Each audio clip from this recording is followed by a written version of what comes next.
रहे हैं कि एक तो भरत सिंह जी कुंदरपुर जो इसी हालत की धरती पर ईमानदारी की राजनीति करते हुए आज हमारे बीच में नहीं रहे, लेकिन आज वो जहां कहीं भी होंगे भरत सिंह जी कुंदरपुर इस विधानसभा चुनाव को जरूर देख रहे होंगे कि मैंने जिस भ्रष्ट व्यक्ति के खिलाफ बोलते बोलते मैं थक गया था, लेकिन ना तो कांग्रेस सरकार में कार्रवाई हुई, ना उस पर भारतीय जनता पार्टी की सरकार में कार्रवाई हुई। वो भरत सिंह जी कुंदरपुर साहब देख रहे होंगे कि अब जब यह उपचुनाव हुआ है, विधानसभा चुनाव में 5,500 से उस भ्रष्ट व्यक्ति जो मंत्री था उस समय झटका अंता की जनता ने दिया, और उसके बाद 11,000 वोटों से लोकसभा चुनाव में उस भ्रष्ट व्यक्ति को इस अंता की जनता ने दिया। भरत सिंह की आत्मा कह रही होगी, भरत सिंह जी कह रहे होंगे, भरत सिंह जी जानना चाह रहे होंगे कि जिस बच्चे को आशीर्वाद मैंने दिया है,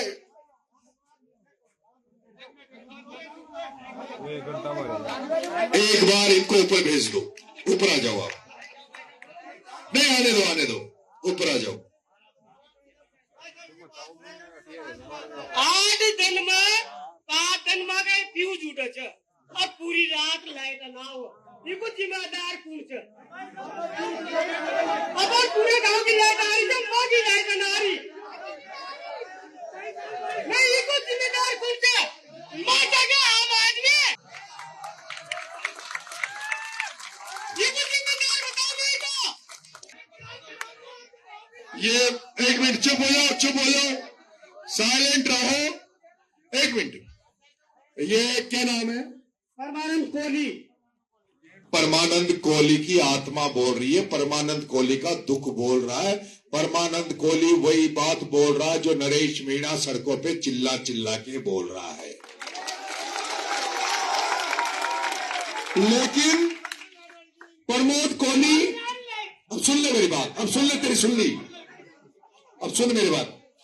प्रमोद कोहली, और सुन ले, मैं तो पहली बार आया हूं तुम्हारे गांव में तुमसे वोट मांगने। मैं तो पहली बार आया हूं तुमसे वोट मांगने, पहली बार तुमसे समर्थन मांगने आया हूं। ये वही नरेश मीणा तुमसे वोट मांगने आया है जब छिपा विरोध में एक अय्यन लाइट नहीं देता था, उस अय्यन को यो पकड़ लिया था और उसको कहा था अय्यन चय्यन या तो लाइट दे देना। नरेश मीणा जिंदाबाद, नरेश मीणा जिंदाबाद, जीतेंगे भाई, जीतेंगे। मेरे भाई, ये वही नरेश मीणा है, ये पलायता की जमीन पर बोलने वाला वही नरेश मीणा है। जब एक छोटा कलेक्टर गांव की जनता की बात नहीं मान रहा था, गांव की जनता की बात का अवहेलना कर रहा था, तब ये नरेश मीणा था जिसने छोटे कलेक्टर के भी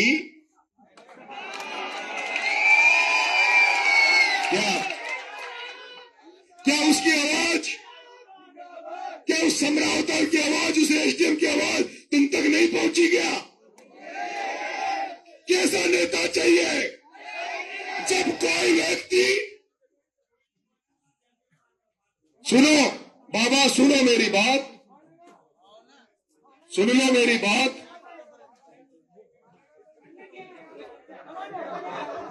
बाबा को बुला लो भाई, बाबा थारो भी जवाब दूंगा, बुलाओ ऊपर। जनता के बीच में बात सुननी चाहिए, जनता की बात सुननी चाहिए, और जनता के सामने जनता की बात का जवाब देने वाला नेता अंता की धरती पर चाहिए। अगर प्रमोद जैन भाया, उस प्रमोद जैन भाया को जिसको तुम 25 साल से वोट दे रहे हो, उसको भी इसी तरह मंच में खड़े कर देना, उससे सवाल पूछना, अगर वो जवाब दे दे तो मुझे वोट मत देना, वो सारे वोट उसको देना।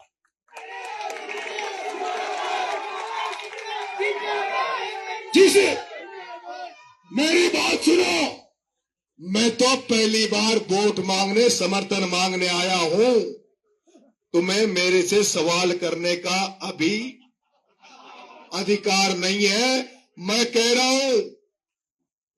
हूं मुझे 2.5 साल के लिए मौका दे दो, 2.5 साल के लिए इस नरेश मीणा को एमएलए बना दो। INJN थानेदार, तहसीलदार, एसडीएम, कलेक्टर किसी पे अत्याचार नहीं करेगा, किसी पे अत्याचार नहीं करेगा। और किसी ने अगर जनता को लूटने का काम किया, जनता के साथ अत्याचार करने का काम किया, तो बाबा मैं कह रहा हूं तुझे यहाँ, और उस कोहली भाई को भी कह रहा हूं, 2.5 साल का मौका दे दो। 2.5 साल बाद में अगर मैं तुम्हारी अपेक्षाओं पे खरा नहीं उतरूं तो इसी चौराहे पे जूतों की माला देना नरेश मीणा के, मगाल पे तमाचा मारना, नरेश मीणा को वोट मत देना। अभी तो बाबा सवाल उस आदमी से पूछो, अभी तो सवाल उस आदमी से पूछो जिसको तुम 25 साल से वोट दे रहे थे, जिसको तुम 25 साल से वोट दे रहे थे। उस प्रमोद जैन भाया जब प्रायता की धरती पे आए तो उससे पूछना, प्रमोद जैन भाया जो खान की झोपड़ी को खा गया वो पैसा कहाँ है? प्रमोद जैन भाया जो तूने गुंडा बदमाश बने पूरी आरोती को खा गया, उस पर जवाब दे। पलायता वालों,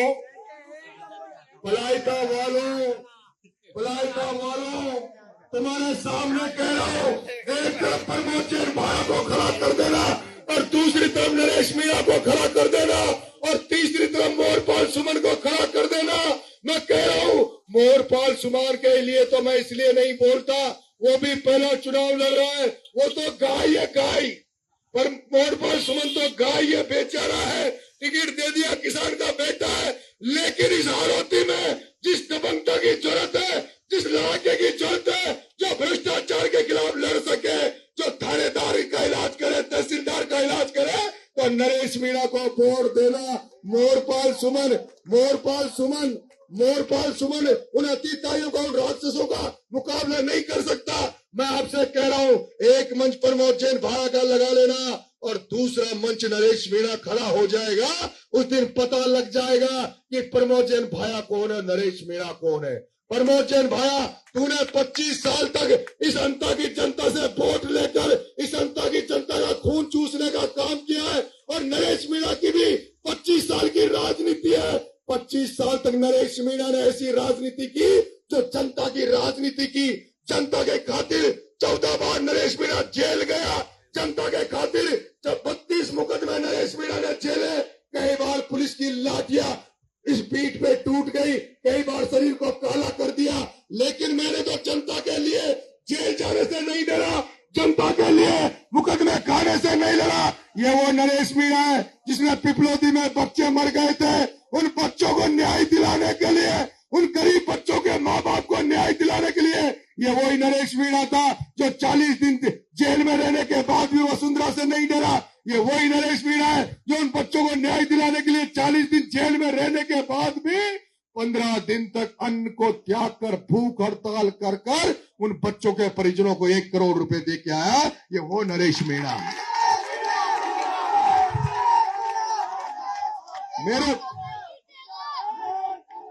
मेरे भाइयों, लाइट आ नहीं रही और अभी तो थोड़ा मौसम ठीक है। बरसात में जो उमस पड़ा है, धमको पड़ा है, कट जाओ छे और कोई बहन बेटी का डिलीवरी हो छे, उसको किसी गुजरे छे, लाइट आती नहीं है। INJN बिल लेबा तो आ जाओ छे, पर तार ठीक करवा ना हुए। INJN बिल लेबा तो आ जाओ छे, मीटर की रीडिंग लेबा तो आ जाओ छे, पर तार ठीक करवा ना आवे। कोई खंभो टेढ़ो हो रहा है तो टेढ़ा खंभा को सीधो करवा ना आवे। जहां आप किसानों को खाद की जरूरत पड़ रही है, किसानों को खाद की जरूरत पड़ रही है, जब 1400 का कट्टा 1800 2000 में मिल रहा है, वो भी अटैचमेंट के लिए मिल रहा है। किसानों की सोयाबीन की फसल खत्म हो गई, किसानों की धान की फसल खत्म हो गई, लेकिन कोई भी फसल बीमा की बात नहीं कर रहा। आज दिन तक हाड़ौती में फसल बीमा नहीं मिला।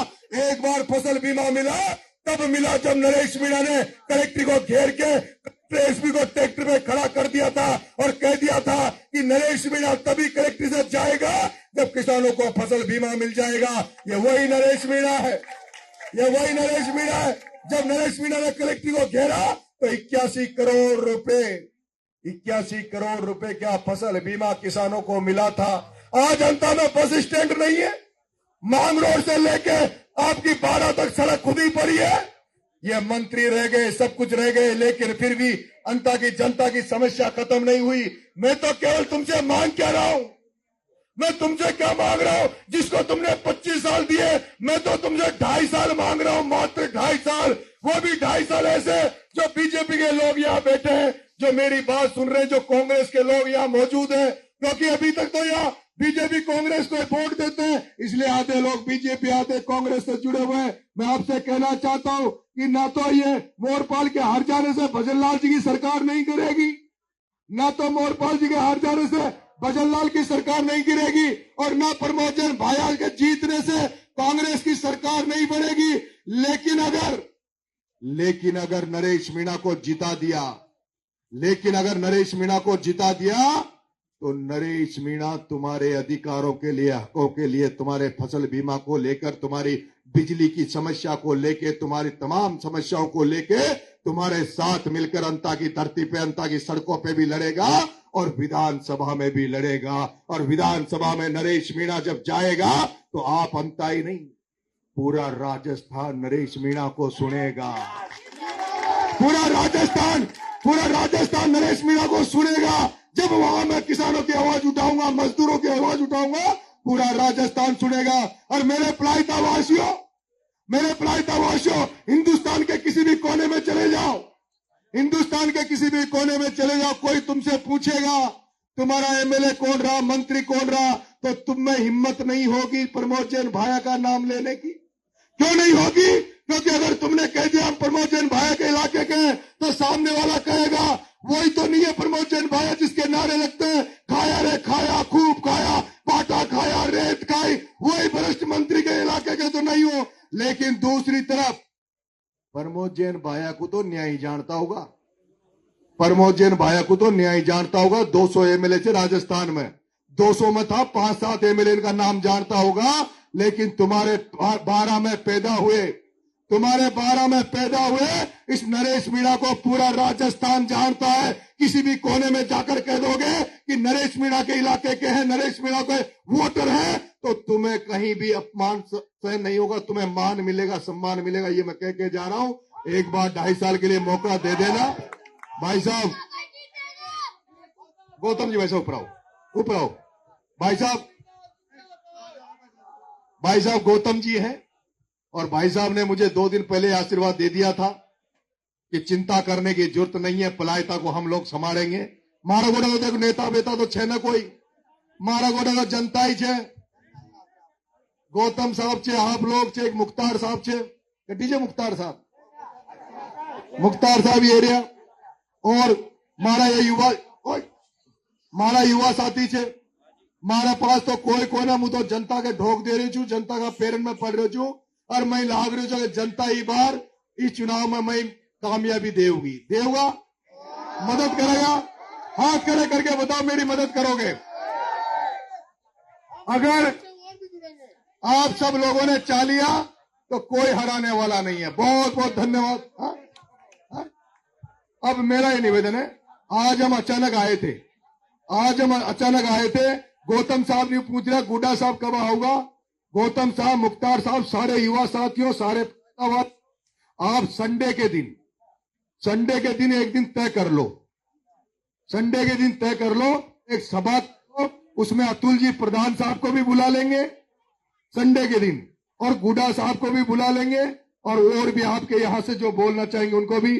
और एक शंकराचार्य, हमारे जो 4 ही शंकराचार्य भारत में, उनमें से एक शंकराचार्य भी आपके बेटे को आशीर्वाद देने जल्दी अंता की धरती में पधारेंगे। इसलिए आप तमाम लोगों से आशीर्वाद मांगने, समर्थन मांगने आए हो। आपको बहुत बहुत धन्यवाद। राम राम साहब।